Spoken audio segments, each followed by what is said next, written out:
Hello, welcome to Let's Talk Real Estate and Stuff. You're here today with Brandon and John and maybe Carlos. He's in Miami having some internet problems, but he'll try to join if he can. But follow us on YouTube. That's where you're going to see these live shows on Fridays, and then be able to connect with us there, as well as our Instagram. You go to links.letstalkrealestate.tv.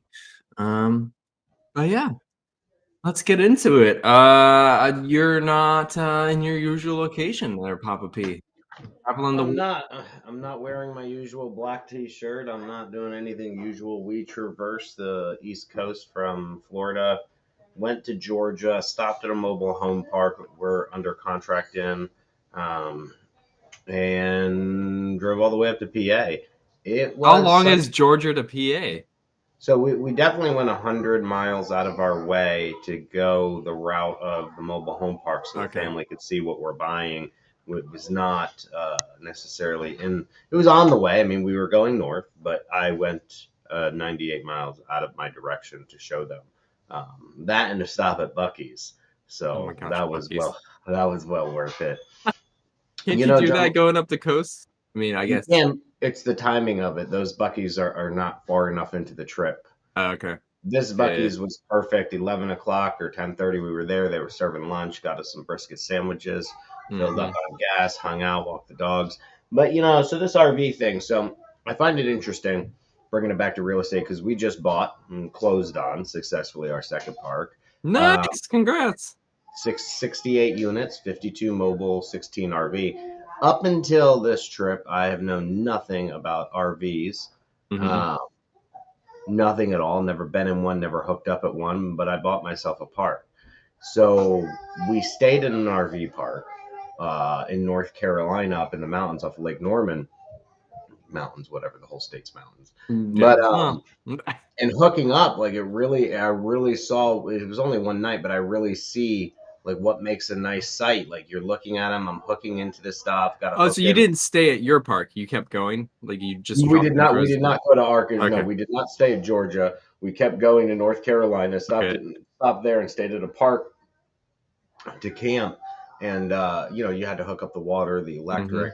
It's just a matter of like you really start to think in an RV park, and that's what I was thinking for ours is like how the sites look, how clean they are, lined up, gravel. Like it was very nice Mm-hmm. when I pulled in, and like our RV park has shitty roads, and like I could see why that RV park that we bought is underperforming is because like I wouldn't take this art like the RV feels everything. Mm-hmm. Like I'm sure we rented this RV for the total was like 50 some $100 for 14 days, unlimited everything. But I'm sure this guy who does it as a business did not buy the top of the line model. He just has like a bunch of them lined up in a parking lot and he's like, pick one. He retired. It's kind of like Turo. He's doing it Turo style. Yeah, So yeah, yeah. he quit his job just to rent RVs out during COVID and he kept doing it. So I'm sure Interesting. we don't have the top of the line Yeah, yeah. RV or anything, John, but I wouldn't drive this RV in our RV park. Like, and that really got me thinking, like, if I wouldn't do it, and like you like think about it, you're worrying about your tires, you're worrying about like what these roads are doing to your vehicle. Why am I gonna stay at this shitty RV park and off the highway in Arkansas when I could go to maybe a better one down the road? Or if Right. you do it once, you never do it again. Like I left that RV park saying to myself, on the way back, I'm gonna stay there. And Mm-hmm. that's what I want people to say about ours. And so me and Brittany were talking and we were like, this is something that we should really do. Like I see the RV lifestyle. I mean, I've only done it for a couple of days, but like when Not you're bad, right? driving, when you're driving that long, Mm-hmm. unstopping because you have everything you need so the kids don't have to stop for the bathroom, I did a lot of thinking. And Mm-hmm. I was like, man, Oh, like you this did RV, the bathrooms in movement as well?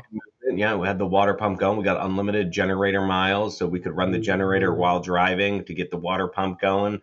Um, I think you could run the water pump anyway, but the guy didn't really give me the best of directions on this thing. I'm kind of winging it. But right now we have a problem.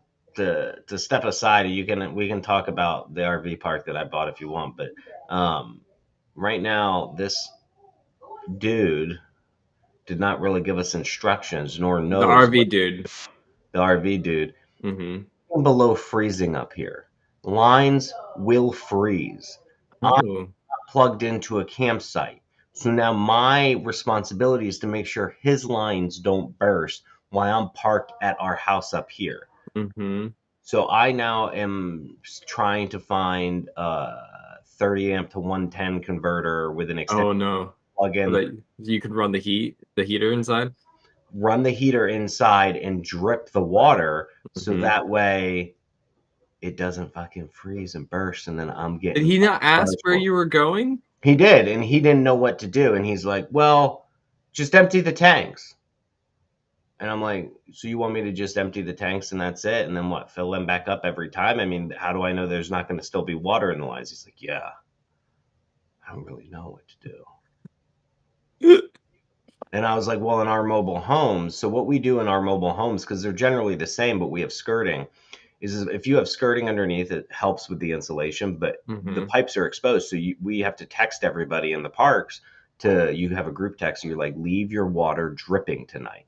Mm-hmm. We didn't do that last year, and we had to spend $3,500 to repipe a mobile because we fucked up and a vacant mobile pipes burst. There's no heat on the inside, nothing's keeping the pipes warm. We had to repipe the entire mobile. It was a lesson learned on because in Florida we don't worry about that. I bought a mobile home park in the first northern state I could find, not understanding about freezing weather. Uh, Blew out the water heater, everything. I mean, everything oh, just geez. froze and expanded. So that's what I'm going to do is I'm going to leave the water dripping um, and plug it in and keep the heat on overnight. If it doesn't come in time, I'll use a generator. But just things to think about with the RV lifestyle. Buying a mobile home park too, you definitely want to keep your pipes dripping in the cold. So what did your family think of the new Papa P It's purchase? they like the park. Mm-hmm. It's a piece of shit, but they see the potential. Have they seen your other park? No one's No. seen it. Okay. No one's been to it but me. We don't have enough time on this trip, but that's what we're gonna do. So probably after Christmas, maybe February or so, we're gonna rent a better RV, Try them out. bigger, Mm-hmm. with bunk beds this time. If you have kids, get the bunk bed options. Yeah, yeah. It's like a fucking tent. Yeah, it sleeps six, but that's if bodies are laying on top of bodies. And you gotta like change all the couches and I slept on the floor. I rolled out my sleeping bag in the aisle and I just slept there on top of my sleeping bag. I was like, fuck this, dude. Um, that's but hilarious. bunk beds for sure. So that's what we're gonna do, and that's the lifestyle I'm talking about, John. Is like it's pretty cool. You can pack the kids in. Mm-hmm. We'll drive out to Arkansas, stay there while especially if when we redo the roads. That's probably when we'll coordinate it so we can be there while the roads are getting done and make sure the asphalt gets laid properly.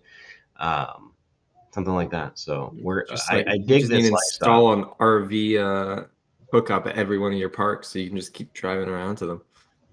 Well, yes, but I also kind of now am looking at parks that have an RV side to it, if that makes sense. Yeah, yeah. We really like it. So this one that has like 16 RV spots, it's like, why can't we find more like that? Mm-hmm. I'm And sure there. I RV, mean, people like some people will come and do longer term stays, right? Especially if they're like, okay, I'm an RVer.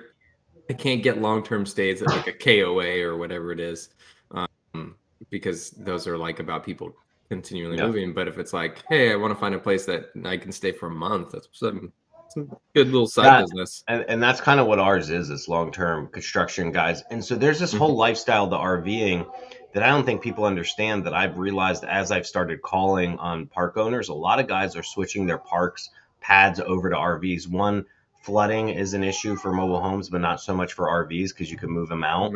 So if Yeah. your property's in a flood zone, you have better luck of getting it zoned to add pads for an RV spot. So like I talked to one guy, they rezoned the flood zones or whatever, and he lost mobile home pads, but he could convert them to RV pads. So that's something. But you get more on You feel like people are more likely to purchase, well, I don't know, like I guess RV purchases in general are just increasing over like a mobile home that somebody would be like, oh, I could move this. Most people don't Listen, consider I could move a mobile home when they purchase it, right? no, exactly. And listen to this, dude. Like, so I was talking to somebody. They got a kid who's moving to Tampa, and this is the lifestyle I'm talking about. Need to live in town Tampa for their job, like in not Tampa's proper city, but like the inner metro of Tampa. Apartments are like 2 G's. Mm-hmm. Starting out, I don't know what she's making, 36, 40K. Looking at trying to get roommates, doesn't know who to get a roommate with, and it's like, what, travel in? So right now they're traveling in from like Polk County into Tampa. Every And so day. Good every day, God. bro. I used to travel from Clearwater into Polk County when I first moved here. I lived in Clearwater and I drove into Polk every day to work. But how about this? You get an RV park in town on a monthly stay for $600. You then buy an RV, which honestly are nicer than most apartments. I mean, they're big. You could get a massive RV, drop it in your spot, and pay $600 a month for the pad with utilities included. If it's long-term stay, they might bill you back, and then your payment on an RV is probably like another $600 to $700 a month. You're all in on this fucking thing for like 1,500. You have a great location in town, and if you want to, you pick it up and effing move it, and you could park a car there. You have a little mini yard area. You have probably community amenities if it's long term, midterm stay. And so I see this as a lifestyle for people. And like even at this campground, people were set up that we were only nightly stay, but there's people who had like their whole little site decked Oh out yeah. with Oh yeah, it's crazy, decorations, right? tables, like they are permanently, one had skirting, they are permanently living there and they have this option to move. That's the lifestyle that I see that I wrote for like our business plan for our company. When I send it out to investors, that's how I explain it to them. It's like, this Mm-hmm. is the lifestyle that we're trying to capitalize on.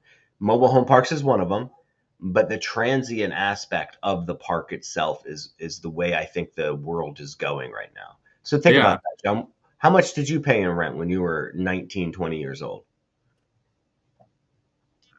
It was a different time. But $900 I think it was. Me too. Uh um Yeah. I spent I in think if DC. I looked at that property today, it'd be about But income 15. hasn't income wage increases haven't gone up as much as rent increases. Oh And I no. don't have that stat off the top of my head, but I did look it up the other day and I was shocked because I was looking up the increases in rent to see how often rent doubles. Mm-hmm. And then I ended up backing into an article about rent versus wage increases. When rent increases have far outpaced wage increases. So what is somebody who gets a job to do?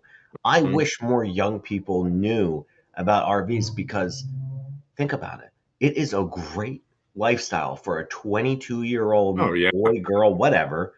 I don't have anyone to impress. I Mm-hmm. don't have family. I don't have kids. Maybe I got a dog, if that. Right. But like, why do I need a house or a big car, a big apartment? Or not even a big apartment, just an apartment that costs a shit ton of money and I'm slave to. Yeah. No, I I mean, haven't thought about it as for the younger side of people and like yeah, no that's one pretty does. They only intriguing. think about it for the elderly generation. So I see this huge over the next 10 years. I think, yeah, the economy is going to suffer a bit. I think prices are going to come down. I don't see wages picking up to rent and house prices anytime soon. So it just doesn't make sense for businesses to do that. Like anytime costs decrease, they don't decrease prices. They just keep Right. the price. They profit more. Yeah, yeah. So it's the same thing. I'm not lowering my rent in my parks. Mm-hmm. Only time I lower rent is if I can't move a unit. I drop it $50, $100, boom, and then I jack the rent up on them next year, but they're already in there. So Yeah. it's like I see this as a play. Yeah. It's intriguing. We kind of before we gathered a zoo, we thought about like downsizing. It was do you remember like the tiny house movement? I don't know Yeah. if you Yeah, okay, yeah, yeah. yeah. There's a lot of RV parks that do that. Yeah, yeah, They yeah. park them on So their pad. Yeah. yeah, there's a channel on Samsung TV of the Tiny House Nation, which is just Yeah. like reruns of that show about all that. But we almost did that. Like that's something we were considering, and then we did actually run into an RV family, and like that is more of a thing. Like homeschoolers, like Yeah. RVers, they I go just follow run a like couple on Instagram. yeah, yeah, Yeah. yeah. That's a thing. So we actually met a family, and They explained it to you? in Orlando, yeah, we went and saw their RV, and it's like they were putting in the reverse osmosis filters, just like how they figured out their lifestyle. Inside this, they had a dog. I think they had a gerbil as well. Like very cool, and they would just travel, right? And they'd always come back to Florida for winter, so we'd see them. They actually though they got rid of the RV, and they now live 9 minutes from us, which is kind of funny here in Gainesville. Yeah. That There's we a all point where it doesn't make sense, right? Like where you do Yes, want to and set. that's the thing is like what we've realized is we would love an RV as well, but like for a permanent kind of like all the time, I don't think that that would be doable. But like it would be great to go travel and do long-term stays because like even if like you're like you go on vacation and you're like this place is so cool, but I can't afford an Airbnb for a month here, and that's how long I feel like I should be here to really get to know the It's not space. just So that. It's like you got to pack everything, bring everything, and it's yeah, like this RV, and you got to fly there maybe. So yeah. like this RVing is different. I don't know, John. I see it not just as a vacation thing. I see it as a permanent living. I Uh, wonder, is there anything about RV sales? Have you looked that up, or like just RV sales continuing to increase? I know they had a boost during COVID. I know they did too. I don't know about new sales numbers, but it's like, and let's just be clear, the quality is like the one that I rented. The quality is horrible. It's like everything shakes, rattles, and rolls, and it's like I'd be very interested in getting a more expensive one next time, bigger, and really like getting a feel for the different products out there, maybe going to an RV show. But I think it just helps with my mobile home park and RV park. So like I'm getting a better understanding of what people need. Ain't nothing like trying to hook up your waste tank to your sewer when it's Yeah. freezing cold outside and you're like, oh my god. I was like, fuck, Hmm. this is nasty. That's why our RV friends always came back to Florida through the Yeah. winter. Yeah, Yeah, dude. I mean, so RV sales, I just quick Google search, like 600,000 in 2021, which is like COVID. That was the largest year for RVs ever. They have decreased in the last 2 years, but um, I definitely see people like wanting that lifestyle more and more, especially with prices like you're saying for homes, rent, and everything like that. It's just too expensive. Yeah, I mean, so if you look at the RV rent in my market, right, where I bought my park is $600 a month. Or it could be you can be upwards of So like you're saying just to park the RV, utilities included with sewage at the spot, $600. $600 a month. But my mobile home lot is roughly 350 Interesting that it's that different. Are you saying because that's what you will charge? It's like well, 350, that's just the market rates. the Like, market rate. and Okay. that, yeah, so yes, that is what I will charge. But right now, they're wildly different. Right now, when I bought it, they're at 175 for mobile home lots and like $16 a day for mobile homes or for RVs when they should be like $40 a day and 350 or a discount on the RV for staying for the full month. So basically your nightly rate is high, your weekly rate is lower, your monthly rate is lower to entice Mhm. people to pay up because you pay up front for the RV. Okay. Otherwise people will just leave and not fucking pay you. Mhm. Um Yeah. so Interesting. Is that rate when you're looking at like RV parks that have like a lot of amenities? You feel like you can get that price at your park? that's a park with no amenities. So I called Okay. a couple of the parks in Pine Bluff and very similar. Now there was one mom and pop who basically is like the mom and pop one I bought where like but fuck they're basically free. Like you just go I'm like, how much your mobile home lot? It's like $125. I'm like I'll be I was calling I you was shortly yeah, to see if you I would like to sell your park. exactly. I was pretending I couldn't say it because I was pretending to be a renter. So when you call, you don't say, "Hey, I'm buying the other park." I did that the Hmm. first time, and the guy started talking to me. He was like, "What do you Hmm. want to know?" I go, "Well, I'm buying a park down the road for." He fucking hung up on me. But everybody else I talked to, I pretended I was a renter inquiring, and they Yeah. talked to me for as long as I wanted. They told me I Interesting. got so much information out of some of these guys. Well, like what size is it? Like how new is it? Like what how many people you got in there? What are your amenities? What do I get if I stay there? And they'll answer all of it. So Interesting. the Well, more good amenities you job for have, doing the your better. research. Yeah. Yeah. Very intriguing. Fun stuff. Well, you're up in wherever you are in the United States for a little while. So are you sleeping in the RV when it's parked outside the No, house? You no, just but got it for transportation around. for the transportation, if you do the price on tickets, Mm-hmm. I mean, to move 6 people from Florida to PA met with a baby that's 6 months old, a 2 year old, 17, you know what I mean? Like Mm-hmm. teenager and whatever you call the middle. I don't know what the name is for the middle one. When you're Preteen. 9, what is that? Adolescent. Yeah. But bro, try flying. I mean, maybe you have, but I'm not trying to get on an airplane with that many kids. So yeah, No, we get no. the I BRP still just have to yet try. to cross that bridge, and it scares me to try and do that with my Oh yeah, dude. family. So we drove up, packed up the RV. We didn't need to stop for food, you know. Yeah. I mean, the kids were making sandwiches and stuff in the RV, and we drove all the way up, parked out there. I mean, my family house up here, like the house I grew up in, my mom kept it. She lives in Florida, but we Yeah. have this house up here that she just kept. So we come up here, and it's a pretty big house. Very fun. Well, hope you guys all enjoy your time in PA. You staying through Thanksgiving? Yeah, bro. Come back. So we got college tours this week, and then coming back next week after Thanksgiving. Nice. Very fun. So I guess Very cool. Carlos isn't logging on. So what's our next topics here? What are we going All into? right. So I have a question to propose. And Yeah, this let's is do just it. like an interesting rummation in my brain from this week. So you use AI a lot, right? And so you're using mostly Chat GPT, right? Like you just have to open a tab Yeah, whenever it does all you my stuff. yeah. Yeah.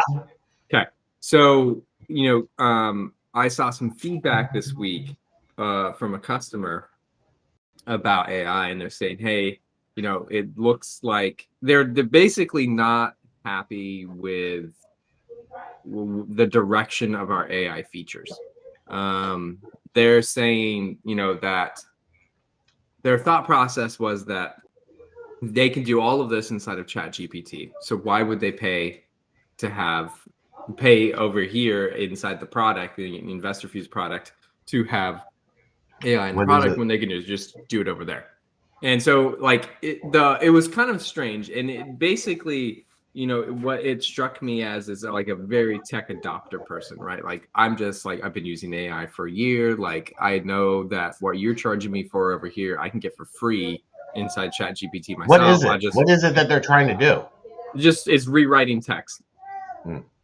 So that's the basic function so far. But we like, and it's interesting, right? And it's just like OpenAI's pricing model. Like you could have a free account and do the same thing for free, but a business gets charged for it, and therefore has to pass that cost on to the customer, right? And so it's an intriguing idea. But my question to you is like, if we continue to look at AI developing, and more apps will have AI inside the app itself, and some of them, probably most of them, will charge for that. Do you feel like that sentiment of why are you charging this over here, but I can get it free over here, will be widespread, or most people just won't realize it or care? They're just like, I'm happy that I don't have to leave this app. It's all tied in. The experience is the same, and I get AI functionality. I mean, water is free, but I still pay Avion to bottle it for me.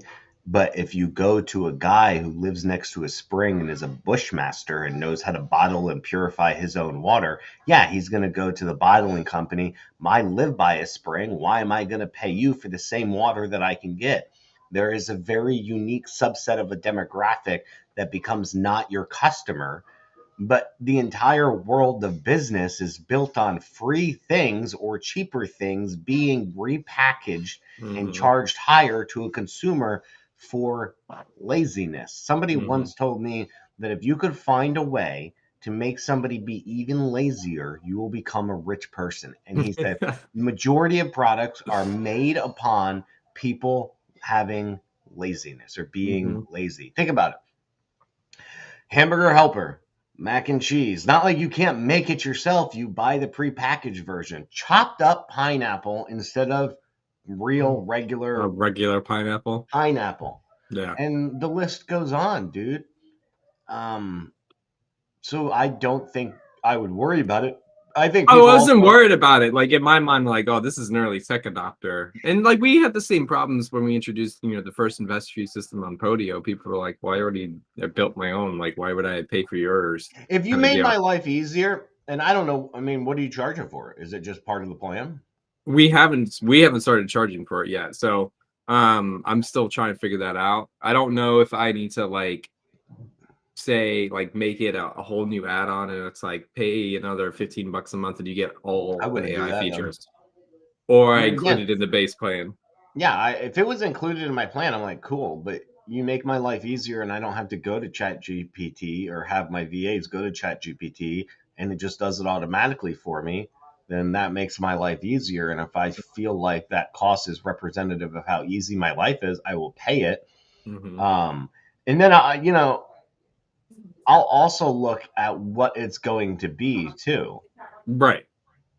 Because So if I you're think there's like things that you don't realize AI can do that when you build it internally inside of an application where data is shared, it's a lot more powerful. But go ahead. Yeah. I mean, I think people also have a huge misunderstanding of what AI is. But I mean, we're just talking about automations here. Just like until you get real machine learning in, uh, it's not AI. It's just automation. Hmm. Yeah, no, I agree with that.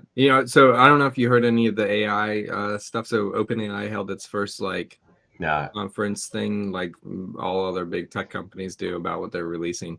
There's some interesting stuff coming out of like where you can actually start to input some things. Like you can create your own chatbots, and they're going to like pay creators for like basically building their own models, which is like what I'm excited for. Like I see limitations because most people don't understand like when a business installs OpenAI into their product, like it's all like it's just you're just doing what users do in Chat GPT, but in the background, right? So like I yeah. have to send a Different, giant different, thing of text to different UI. OpenAI. Yeah, Yeah, and then it comes back, and then I parse out what I need, and then I give that to you in a different experience.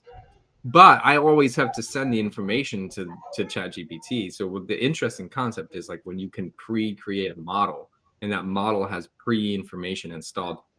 And like we're getting back to AI at InvestorFuse in December, so I have to look at this because I chatted with a buddy of mine, and he's like, "Yeah, the Facebook AI already lets you do this." So I need to go look at that. I think it's called Llama, something Llama. Anyways, where you can just, hey, like here's all this stuff, and it provides context to every response that comes out of the AI. So, but OpenAI is doing some interesting things with what they've got coming out. I think some of it starts pretty soon. So, I mean, I think AI is an interesting concept. I just don't think for a lot of this stuff we really have it. I mean, some of that stuff coming out, like the callers and everything, that becomes very interesting. The virtual AI callers, because they really had to learn. Like there was a lot of training, your AI model training on speech patterns and tonality. I really dig stuff like that. mhm.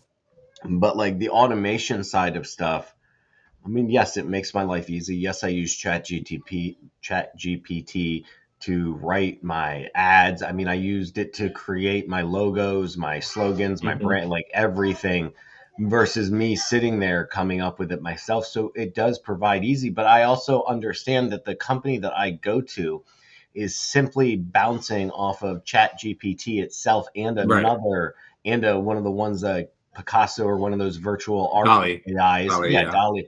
And they're putting multiple AI models together to give me a user experience. So Yeah. yeah, I could go to those on my own and Hmm. set it up, but that's not.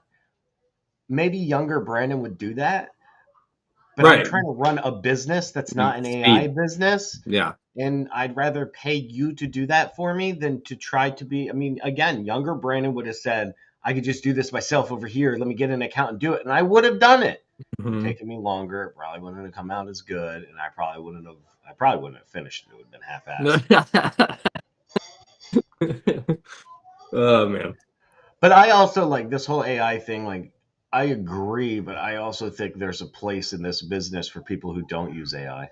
I think the more and more things go to AI, even the caller thing, I get it. 100% respect that company for what they're doing, and I might even use it. But you put that caller up against me on the Right. phone, I'm gonna Never win. gonna work. Yeah. Now again, I mean, what's that chess model that beat the grandmaster? Like Oh there's, yeah. I mean, it gets good enough, but once it gets good enough, will that cost become capable enough or low enough to make it mass market potential? That's the real Eventually. question. Eventually, Vengeance eventually. That's the and thing, then right? Like all of this, like you just look at technology's history, right? Everything. when that happens, Hmm. the market becomes our market of buying properties becomes really a big company play where a lot of these big wholesalers now they have the money to get these AI models. They do it. They can smoke you because they have the technological advantage over you. Um, and when that happens, I just hope I'm not in the industry. I don't want to be. That's not my company. I don't want to Right. be a wholesaler for life. I want to get out of the transaction stuff. So as I Yeah. think most people should, Agreed. let somebody else play with that shit. You know, somebody made a post the other day, and he said, and this was the wisest thing that I had heard, and I had heard it before from different people.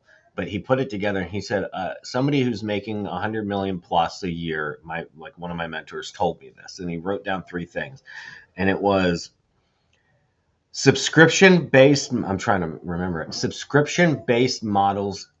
A subscription based model company is the fastest way to scale a company and to make real money.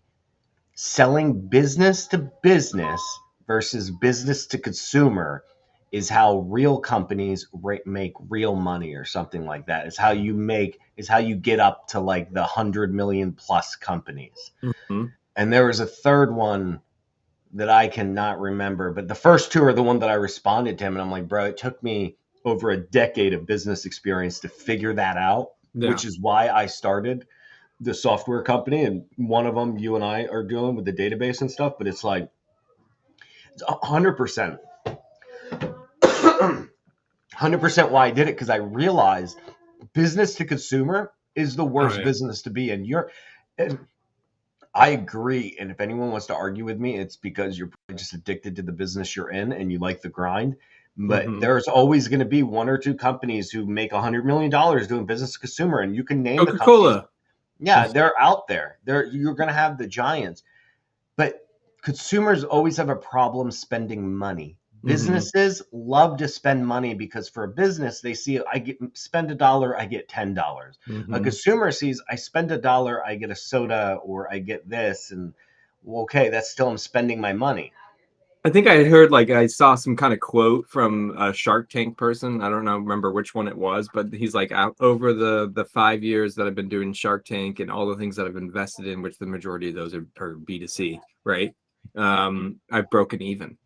Like Yeah, some have done really well, some have not done well, and it's like it's interesting, right? Like these are the people that like supposed to know business really well, make good choices, and yeah. their investments have broken even It's on the Shark business to Tank. consumer. And again, Right. you So have it's the ones that B2C. hit, but you have to look at your goal. And so the reason why I'm saying what I'm saying is we kind of went down that AI thing, and we're just talking about different ways to help our B2C business make money, but no matter what, it's a transaction business.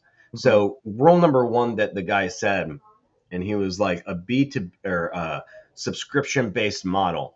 And it's why when you look at these YouTubers who are selling stuff, right? 9.99 or shit, even look at OnlyFans girls, right? What everyone hates them, but they figured it out. If I get 15,000 guys across the world paying me Mhm. $3.99 a month or $9.99 a month, I'm rich. Mhm. And if you have a low subscription cost, a lot of people just pay it without even thinking about it. Right. And then How it's how yeah. often do you think of your 199 Apple Cloud storage cost? Mine's Never. not 1,999.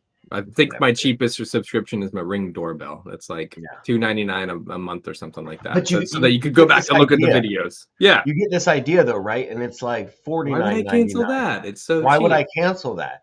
And so when you said that, and that's what you got to think of. So it's like that's recurring revenue that Mhm. never cancels. Maybe once a year you have a Mhm. churn rate, but then you account for that churn rate with new oncoming Yeah. customers. So it just becomes a marketing game where it's not a grind because you're not always replacing every customer every year. When you're in wholesaling or sales, it's 100% churn every Mhm. single month, or maybe a week, but every month, every year, 100% churn. You're only as good as your last deal.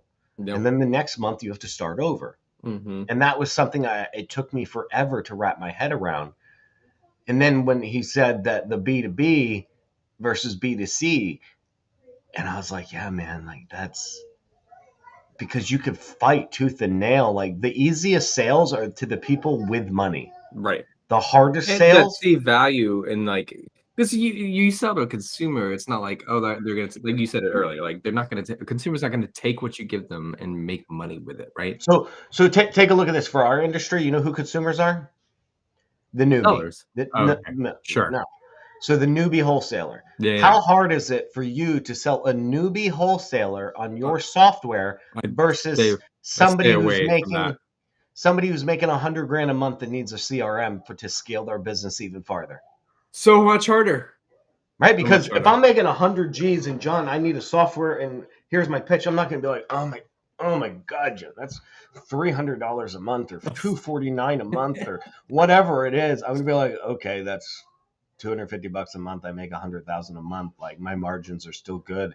F it. But that newbie's like, oh man, like I don't know. That's a lot of money. Do you have a lower plan? What am I Mhm. getting for this? Like, how much support am I getting? Mhm. Like, They're the if ones I that call ask all you, those questions, yeah. yeah, when I'm looking for something to scale my business, I'm not like, I'm just like, looks cool. Let's try it out. If I'm Mhm. wrong, like, fuck it. It's $1,000 or whatever. I sign up for an annual plan. It's 2 grand. I'm wrong. I'll cancel it and I'll move on. It's the easiest Mhm. sale. Mhm. So when I Totally. realized that, I was like, I got to do something different.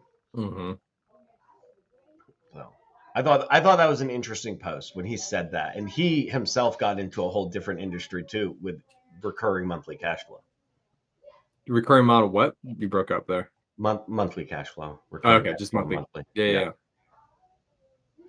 Yeah, it's very interesting. So, I am working on the next feature here at InvestorFuse, What are you and working on?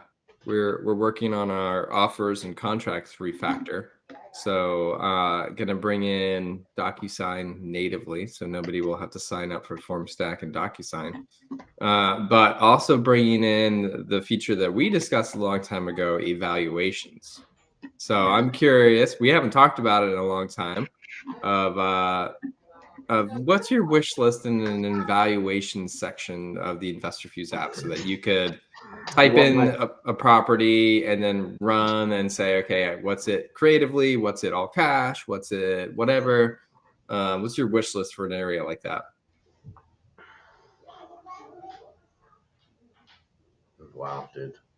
It gets a little complex, but when you start adding creative in, but I mean, ideally, I mean, are we talking tech speak here, or do you just want me to tell you? Are we doing like a tech Just like tell me. detail? Well, I mean, like you want to be able to have you want to be able to pivot off of things. So like I need my adjustable repair values. Like I need to be able Mhm. to adjust those, not just a flat rate, and I need to do it based on either a total dollar, like a lump sum, or based on square footage. I mean, John, you and I have gone over this. Like I have a whole calculator I had my guy build out for me. I know you have it in Excel, right? G sheet I can send you. Yeah. Um, and then I need a rental calculator that runs through, so that I got one right, and then so the repairs, and then there's two different ways you could do it, which is percent of ARV, which everyone does, but I want to adjust the percentages of ARV, Hmm. and then a total dollar, as in like somebody only needs to make X amount of money. I want that built into there. And then a rental calculator. One of them I want 1%, 2% as to tell me if I should go any further. Of like, here's the minimum, like if it needs to meet this threshold to even take it any further. And then if it meets the 1%, because the 1% is the worst rule ever. If anyone wants to sit here and say, "Oh, Brandon, 1% is bullshit," it is bullshit, but it's a barometer because if it doesn't even meet the 1%, odds are I can't negotiate them. If it's the 1%, I can negotiate to 2%. The two Right. percent is if it's a 2%, like take it. That's a great deal in most markets. But then I want to be able to actually do real numbers on my rental stuff. I want to account for vacancy rate, expenses. You know, I want to see what my real cash, my free cash flow is at the end of it. So something like that, because that's how people buy, is based on the cash flow it's going to produce. And then obviously the novation calculator. Mm-hmm. You know, definitely want to see novation. You could do like a quick novation and a detailed novation. Quick novation would be a percentages off the top minus by fee, not too different than the percent of ARV. So just percent of ARV or as is value. Yeah. And then the detailed one that takes into account ARV minus repairs equals as is minus like what my closing costs, my commissions, all of it totally adjustable. I have a calculator you could use too for that I had made. And you know, I'm not the guy to talk to for sub 2 or any of those creative. You know, I'm not a fan of those. I don't want to touch those. So I was gonna get sidetracked, but do you see it being an interesting feature for this, that you, Brandon, could say, hey John, I built this amazing novations calculator, here's a URL, just paste this into your browser and you can have that evaluation in your system? Yeah, I mean, you know, there's already a website that does this, right? I forget the name. But it's not inside of your IF3. Yeah, exactly. And that's what I've always wanted. You and I talked about it. It's like, I just need a tab where my guys could go over. It just punches in. They just punch in a number and it's saved there. And then they can even hit the save button. Yeah. And obviously we're going to have to talk to InvestorFuse, because now you guys are stealing all my ideas. I'm definitely going to need to, I need this to say at the very bottom, produced by LTRE and Brandon Pedersen. But we need like a trademark symbol down there. But yeah, because my guys, it's like, I'm not saying I need it. Yeah. Sometimes I do, especially in like when you could get greedy. I really need to be put into check of like what the real numbers say, not just what I want. Right. But, yeah. It's a lot easier for VAs. Like I've done both routes, really training my people on repair values, really training my people on the numbers, but there's still a factor of doubt of when they start fudging things to make it work. Mm-hmm. And you would want an anti-fudge factor in your calculation where like there's minimums and maximums, and if someone does it, there needs to be like a little red word. Is this really true? Question mark. Is that really what you want? Do you really think there's only 8K repairs? Question mark. You know, that's where the AI could come in. Yeah. The chatbot pops up and is like, no. Hey, Brandon, is there really only 5K worth of repairs on this 1920s wood frame house? Does that seem right to you? My AI model says that's not right. Please double check your numbers. But that would be pretty funny. I could see stuff like that. That would be really helpful to have in there, and just have a little tab where I could do that. Yeah. Yeah. Cool. Just wanted to get some initial thoughts there. We're gonna kick it off next week. So I made a statement. I'm gonna go back on what I was about to get sidetracked on. Sub 2. So the sub 2 thing, it is funny. I made this post about creative finance on Instagram. Yeah. And I ragged on sub 2. Okay. Again, I think it's a great strategy. It's an advanced strategy meant for people to find it for the right deal, to help out the right person. Stop using it as in every type of, it's the guy who responded, and it's bullshit, dude. And he's like, well, if it's not this, then it's this, and it's this, and it's this, and it could be a sub 2. And it's like, bruh. Like sub 2 is not your answer for everything. Mm-hmm. It's really not, especially in this market. Buying with negative equity never makes sense. Right. So I made a comment to that. Mm-hmm. It was hilarious. So I may not know everybody who follows me on Instagram, and I don't have a huge following, but I know my regulars. I know how much business a lot of them do because I know them personally. And then I know the people who ask me a shit ton of newbie questions all the time. Mm-hmm. The people that agreed with me and was like, oh my God, yeah, like I don't do sub 2. There's going to be a lot of legal kickback. I only do it in this scenario, or I buy 1 or 2 if these numbers, and we're DMing, and you could tell the people that make money Or like, no. versus the ones that don't. Yeah. Because the ones that are new, they're like, how could you say that? If it's not sub 2, then you could try a short sale if you don't want to do negative equity. And then if that doesn't work, you should try a wrap. And it's Oh like, my God. shut the fuck up. Uh-huh. That's And because that's what it was. they just don't have the They know-how, don't but they're also they don't competing with know. all these people that are making money on the real deals, and they're And like, I so they're don't want to like, put in the equity, the sweat equity to do that. What's yeah, the easy way out? What's the easy way for me to be a real estate investor? it's not just that, John, but it's like by the time I spend trying to sort out with this one seller Yeah. a negative equity sub 2, a short sale, buying it on long term with a wrap around it and all kinds of shit, I could have just went and done 2 or 3 other deals. Exactly. And that's the concept that like the bigger guys understand. Like, yes, it's a great tool, But it's one but tool. yeah, it's Not one the tool. only tool. My job is to make money with these other guys that they're trying to turn. Maybe I said it wrong. People who make money understand that sometimes no deal is better than a deal.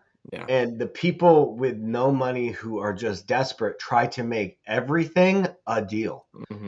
And so the comments I was getting only further prove that like a lot of these creative people, they're just so desperate to make one phone call into something. Yeah. Whereas the people that are raking in 6 figures a month, they're just weeding people out to get to the ones that fit their buy box. And they're not wasting time on everything else. That is what I was chuckling about. So because I saw that through the commenting, and I was trying to be nice to people, and I was just like, yeah, dude, like, that's definitely an option. Like, I feel like if there was, and this is something I've always dreamed of, like creating some kind of report, like of real data, collaborative real data that showed people in order to get to an average deal value of 10K, you should be like the ratio of like debt or just like how many leads come in versus one that turns. Like you got to talk to 20 people in order to get to this one for this kind of marketing. And if you want to, for cold calling, you got to talk to 40 people to get to one. yeah. And just some kind of like, it really depends here, on newbies, do this, like just follow these KPIs. And, this is what the successful people are doing. I do think there's, a But the little problem bit is, of a bridge. the problem is you don't know what deal is the good one. And that's what they think just because somebody says yes on the phone. So I've done training for investor shoes before, and I always broke it down to the 4 pillars of a sale, right? Pain, ability, motivation, then price, right? Price is the last one. First one is I need pain. I need some type of something that then is going to give them the motivation to sell. But then 3, they have to have the ability to sell. And what does ability mean? It means they need to be in a situation with equity in their home. Nope. Negative equity is never an ability. It is it equals not ability. Yeah. And so that's the problem. Is people aren't running through their pillars and they're like, oh, the guy's motivated. There's pain because he's back due on his mortgage. Let's do this. And he says, yes, that's ability. Yes is not an ability. Ability is you got to run through. Is he the actual signer? Does he actually own the property? Is the mortgage capable of being, you know what I mean? Like all this stuff. Is there equity in the deal? Like that's ability. Yeah. And they don't do that. No. And so they're just desperate for these things. Yeah. And those are just pitfalls to avoid. And that was a lot of the comments I got from other people. Instead of going deep into it, like some guys just responded, sometimes no deal is better than a deal. And people were like, they got to know when to say no. Can't help everybody. Like I was getting these one-liners from people, and it's just like you could tell who makes money and who doesn't by responses to things. Yeah, absolutely. I don't know what it's going to take to fix that. I mean, maybe the market continuing to go bad. I mean, we talked about this with A2P, right? Like, and I think I talked to other people about this too, who had the same sentiment that you did. Like, we've ruined something good. Like this industry has ruined something good because we, That's what humans we do. keep going until like it's impossible not to. And that's what texting is now. It's impossible to continue doing what we were doing. We're the modern day conqueror where we Mhm. rape and pillage whatever we come across. Mhm. And like if it's texting, we raped and pillaged that fucking communication tool. If it's wholesaling, we did the same thing. If it's sub 2, we do the same thing. It doesn't matter. We come in and the first people are so nice about it. And they come into this new village and like, hey everyone, like we're here. And we're like, oh my God. And then the next wave of people get more crazy. And then finally, like everyone's like, oh my God, there's only so much left. And next thing you know, It's gone. you're destroying what was once awesome. And that's the thing is like I'm sure with sub 2, they're like as people are predicting more and more now, like there will be some legal ramifications coming down of like Oh I yeah. don't know what that looks like, but I'm sure it's going to happen because Well, yeah. it's not. There are people doing it that should not be doing it. Ultimately, I That's would what love to see. So it's not in the bank's best interest to foreclose on a home. Right. Having worked in the foreclosure industry, banks are messy. Mhm. They don't really want homes. They don't know how to deal with them. And generally, it's not the bank that does it. The bank hires a servicing company who then hires vendors and agents, and then they rely on the vendors and agents to relay information and so on and so on. And so there's this chain. So for the banks, it's not like the banks are selling it. They pay somebody who then pays somebody. They get advice from somebody who then gets advice from somebody. So and these houses could sit for a while they do that. And it relies on people like me and contractors like Joe Schmo, and it's like, if I tell you the truth, or maybe I just want your business because I don't give a shit about you, so I lie to Right. you about this, or the vendors give you higher quotes, and the banks just say yes because we see dollar signs from them. So for the banks, it's not always a win-win to foreclose, even with the sub 2. So I don't see them just calling in these sub 2s. Mm. I see the issue of when somebody who bought a home sub 2 but doesn't have the cash flow and a roof or an AC goes bad. And once the property starts getting vacant or there's issues and you don't have the cash flow to keep that mortgage payment, John, if it's between you and your family's house that you live in and your car payment and feeding your kids versus paying for this sub 2 mortgage, you have enough money to pay one mortgage because the tenant left Yeah. and you can't refill it because there's a leak and you don't have the money to fix that leak. Mm-hmm. And I know it's an extreme example, but I've seen it. So Yeah. what do you No, do? I'm Well, sure it happens. you pay your mortgage and you say, that's not my problem. And so then, yeah, there's legal paperwork that then the seller could come after you, right? Like the original owner and all that. But I was told by a lawyer once when I thought to sue somebody, and he said, that's fine, but it takes money to do it. Mm. And usually the only people that make money in these things are the attorney. Is this really what you want to do? Right. Luckily, Yeah. we have an Yeah. attorney in the family, so I get some good advice. And it was like, yeah. So they could go after you. And then it comes down, could you settle for cheaper? Do you really want to spend $5,000 to go after this? Like, do you have that money to put down on a retainer? It could grow to 15, 20. I mean, you're talking the seller doing this, right? Yeah. How Like many sellers who sub-2 their house have enough money to legally No. come after you? Yeah, exactly. Very small percentage. Very small. So I could see some stuff like that happening. Mm-hmm. Maybe Peace Morby will have a class action Bro, lawsuit I that's heard- filed against him by I- everybody that's been burned for sub 2. I heard, and again, I don't know how true it is, but I heard how much money he made from sub 2 last year, and that he The has selling the courses or the Yeah. actual properties. Okay. Yeah. selling the courses. Someone who knows him, and I was like, yeah, he's passed beyond the point. And I don't personally know Pace, so I can't speak to it. When you make that much money, you're beyond the point of giving a shit. And I heard he has his own team to handle lawsuits. Yeah, I'm sure. My cuckoo clock's going way off time, but it's okay. Hey, we've come to the end of our time. And so yeah, we'll see with what happens with sub 2. Carlos, sorry you can join us today, but next week's Thanksgiving. I don't even know what day we're doing our episode. We'll do a pre-record. I'll be here. I'll be here.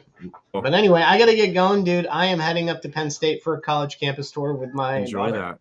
that. So, put some warm clothes on. I am. I'm gonna have to. Florida All right. It was a good talk, though. We covered a lot. Good luck with your AI We'll endeavors. get there. We'll get there. And let me know when you need my logo for the trademark for Let's Talk Absolutely, Real just a Estate. giant watermark across the Just whole a thing. giant watermark. That'd be super sweet. But all right, man. Yeah, have a good one. Lock and load.